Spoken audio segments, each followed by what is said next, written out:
This is the Huion Kamvas Pro 22. It is Huion's latest 21.5-inch pen display, and we're going to be taking a look at it today.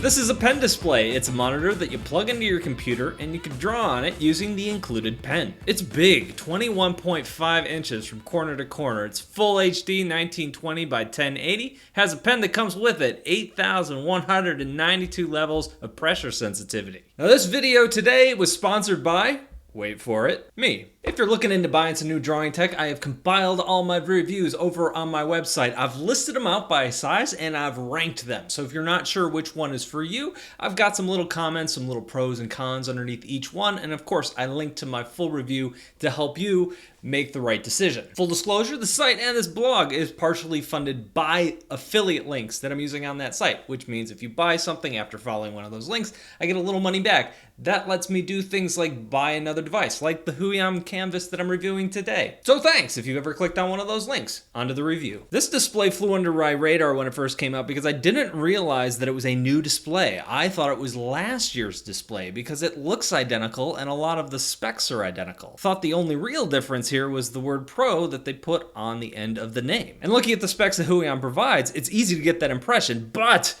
this is new and there are some key improvements here. The pen is no longer a battery operated pen, so it behaves a little bit differently, and overall it's smoother. There's no longer any pen jitter on the slower lines, and now there's only a slight wave to the line when you're drawing. That's nice because you don't have to use a stroke straightener to draw. The refresh rate on the screen seems a little better. There aren't stats listed on Huion's site about this, so I don't have any specifics, but when scrolling, moving around, the dark images don't bleed and ghost the way it did on last year's monitor. The pen response time has been bumped up a little bit. That's nice. The pen itself has a rubbery grip on it now. Last year's was all plastic. This is much easier to grip and generally just more comfortable to hold. Also feels like the initial activation rate has been tightened up a little bit and improved. That's good for light sketchers. And now it comes with a donut that can hold your pen. I didn't know I needed this until I got it. The donut also holds all your extra pen nibs. Now overall, I don't mind that this is just an incremental upgrade to last year's display because last year's was one of my favorite 22-inch displays. In fact, it was my favorite of last year.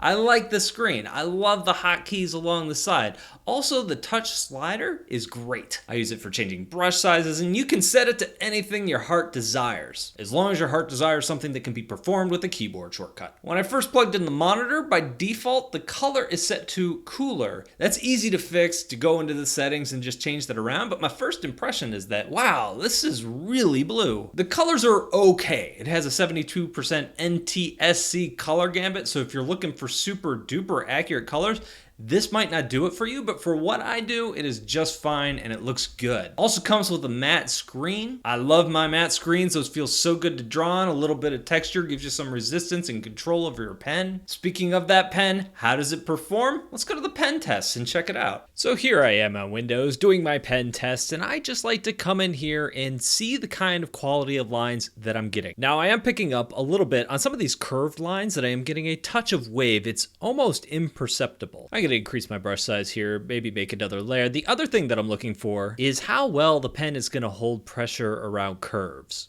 If I'm drawing a thinner line or if I'm drawing a thicker line, how much pressure do I have to apply to keep that consistent as I'm drawing a circle or drawing around a curve? I'm also looking at hatch lines. I'm looking specifically for fish hooks, things at the end of the line, or how does it taper as I'm drawing quickly? As you can see here, it's working extremely well. I'm not going to get any fish hooks at the bottom of the lines, and it seems to be tapering pretty well at the top of the line too. The last thing that I always like to take a look at is drawing slow angled lines. I'm looking for smooth lines. I'm trying to avoid any kind of jitter. Am I getting jitter on the pen?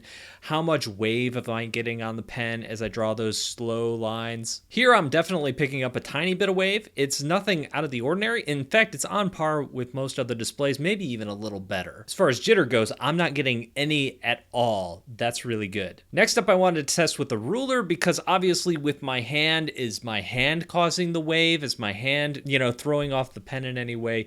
Usually with a ruler test, you get a better idea. But as I was drawing my slow angled lines, I was finding pretty much the same thing. I'm getting a little bit of wave here, but nothing out of the ordinary. I usually don't draw at that speed. Most people don't draw at that speed, but as you speed up those pen strokes, you're gonna see that straighten out. Now let's take a look at how this performed on the Mac. I'm gonna spoil it a little bit, and I found that it was pretty much identical to how the pen was performing on Windows. My lines feel pretty good. The pressure feels about the same. I'm also finding that I am still getting a tiny bit of that wave even when I'm drawing curved lines. The other thing I'm looking for as I draw these circles is how is it holding pressure around curves? Am I able to keep it consistent as I draw different circles using various kinds of pressure? Same as it was on Windows. Hatch lines, same thing, looking pretty good. I'm making sure that I'm not getting any fish hooks at the end of the line, that they're tapering well at the top. Again, that's doing really well here. So on to the slow diagonal line test. As you can see here, still getting a little bit of wave, just as expected. The ruler test is pretty much the same thing. Getting a little bit of wave, but nothing out of the ordinary. Some of the newer displays, like Huion's upcoming 13-inch display, have bonded screens. This one does not. So parallax, that's the space between where the tip of your pen hits the screen and where the cursor appears on the screen,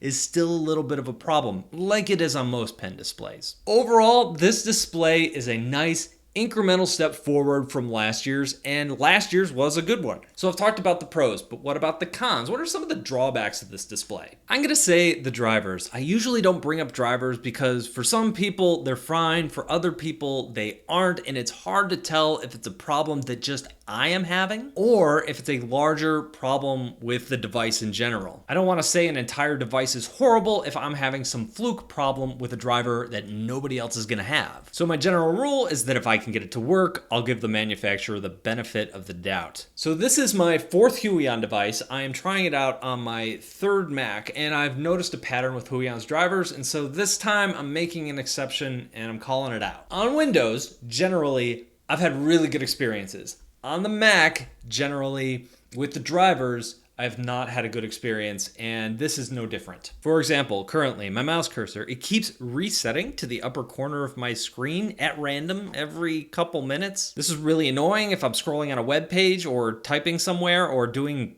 almost anything, really. This is pretty easy to solve. I just unplug the tablet's USB cord from the back of my Mac and boom, problem solved. Then when I want to use the drawing tablet, I could just plug it back in. Here's where it gets a little frustrating. I often find with Huion drivers across several Macs really, that sometimes the display, you just can't draw on it. The drawing aspect of it stops working. Usually it's pretty easy to fix. I just have to reboot my machine.